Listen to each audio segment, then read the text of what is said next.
Bayangkan sebuah kota yang tiba-tiba terdiam selamanya, terkubur dalam abu, membeku dalam waktu. Itulah Pompei, kota Romawi kuno yang terhenti dalam sekejap saat Gunung Vesuvius meletus di tahun 79 Masehi. Tapi justru dari kehancuran itulah, kita bisa mengintip kehidupan masa lalu yang nyaris utuh. Hari ini, kita akan menelusuri kisah tragis dan menakjubkan dari kota yang sempat hilang, lalu ditemukan kembali berabad-abad kemudian. Pompei adalah sebuah kota kuno di Italia Selatan yang terkenal karena kehancurannya akibat letusan dahsyat Gunung Vesuvius pada tahun 79 Masehi. Terletak di dekat Teluk Napoli, Pompei merupakan kota yang makmur di bawah kekuasaan Romawi, dengan populasi sekitar 11.000 hingga 15.000 jiwa. Kota ini dikenal karena arsitekturnya yang megah, jalan-jalan berbatu, villa-villa indah milik orang-orang kaya, pasar-pasar yang ramai, dan kuil-kuil yang dibangun untuk menghormati dewa-dewa Romawi.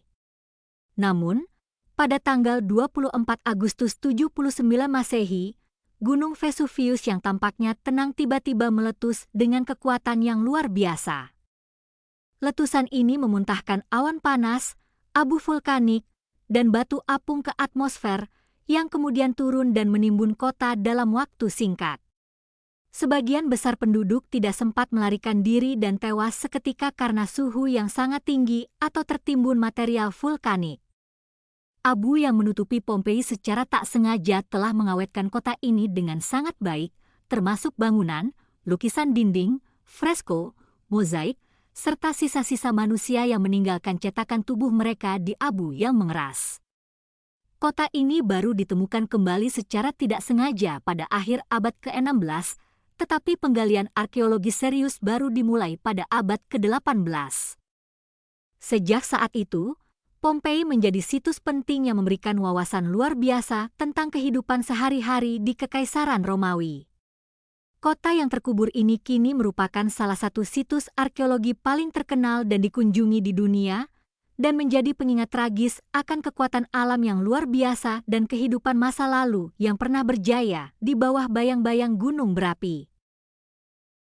Pompei awalnya didirikan oleh bangsa Oski, suku asli Italia Selatan, pada abad ke-7 sebelum Masehi, sebelum akhirnya menjadi bagian dari wilayah kekuasaan Romawi sekitar abad pertama sebelum Masehi.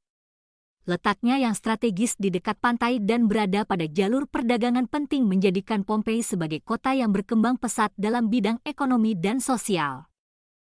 Kota ini dihuni oleh berbagai kelas masyarakat, mulai dari bangsawan Romawi kaya, pedagang, seniman, hingga budak. Kehidupan di sana sangat mencerminkan budaya Romawi klasik. Terdapat amfiteater untuk pertunjukan gladiator, pemandian umum, kuil-kuil, forum pusat kota, dan rumah-rumah mewah lengkap dengan taman dan fresko yang indah. Penduduknya menjalani hidup yang aktif, dengan kegiatan perdagangan, perayaan keagamaan, dan hiburan yang beragam. Hal ini menjadikan Pompei bukan hanya sebagai kota biasa, tetapi juga sebagai representasi kehidupan urban Romawi yang sangat maju untuk zamannya. Namun, kota ini dibayangi oleh Gunung Vesuvius, gunung berapi aktif yang terletak hanya sekitar 8 km dari pusat kota. Menariknya, sebelum letusan besar pada tahun 79 Masehi, penduduk Pompei tidak sepenuhnya menyadari bahwa Vesuvius adalah gunung berapi, karena letusan terakhir yang tercatat sebelumnya terjadi berabad-abad sebelumnya dan telah terlupakan dalam ingatan kolektif masyarakat.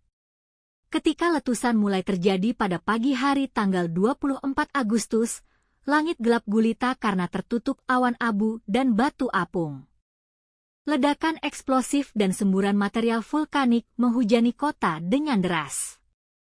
Banyak penduduk mencoba melarikan diri, tetapi sebagian besar terjebak, baik karena tidak sempat menyelamatkan diri maupun karena tidak memahami besarnya ancaman letusan. Dalam waktu kurang dari 2 hari, Pompei terkubur di bawah lapisan abu setebal hingga 6 meter, mengawetkan kota dalam kondisi seolah waktu berhenti. Setelah letusan, kota Pompei terlupakan selama hampir 1.500 tahun. Tanah yang menutupi kota membuatnya tampak seperti ladang biasa, dan sebagian wilayahnya digunakan untuk pertanian. Penemuan kembali Pompei dimulai secara tidak sengaja pada akhir abad ke-16 ketika pekerja menggali saluran air dan menemukan reruntuhan kuno. Namun, penggalian secara serius baru dimulai pada 1748 di bawah perintah Raja Charles III dari Spanyol yang saat itu menguasai Napoli. Para arkeolog awal, meskipun kurang berhati-hati dibandingkan standar modern, menemukan sejumlah besar artefak seperti patung, lukisan, dan perabot rumah tangga yang masih utuh. Penemuan paling mencengangkan adalah cetakan tubuh manusia yang meninggalkan jejak saat mereka tewas. Para arkeolog mengisi rongga-rongga ini dengan plester sehingga tercipta patung nyata dari orang-orang yang meninggal karena letusan, lengkap dengan ekspresi terakhir mereka. Ini memberikan gambaran yang sangat mengharukan dan nyata tentang tragedi yang terjadi pada saat itu. Kini, Pompei dijadikan situs warisan dunia UNESCO dan dijaga ketat oleh pemerintah Italia serta komunitas internasional. Kota ini tidak hanya menjadi daya tarik wisatawan dari seluruh dunia, tetapi juga merupakan laboratorium terbuka bagi para arkeolog dan sejarawan untuk mempelajari lebih jauh tentang dunia kuno. Setiap sudut kota menyimpan kisah, tulisan grafiti di dinding, resep roti yang ditemukan di oven kuno, hingga struktur sosial yang tampak dari rumah-rumah warga. Pompei memberi pelajaran berharga tentang betapa pentingnya memahami bencana alam dan bagaimana sejarah bisa tersimpan dalam keheningan selama ribuan tahun. Di balik kehancuran yang dibawa oleh Vesuvius, Pompei menjadi saksi bisu sekaligus jendela luar biasa menuju masa lalu yang tak ternilai. Pompei mengingatkan kita bahwa hidup bisa berubah dalam sekejap, dan bahwa dari kehancuran, sejarah bisa tetap bersuara. Dari jalan-jalan batu dan rumah yang membeku dalam waktu, kita belajar bahwa masa lalu tak pernah benar-benar hilang. Terima kasih sudah ikut menyimak kisah ini.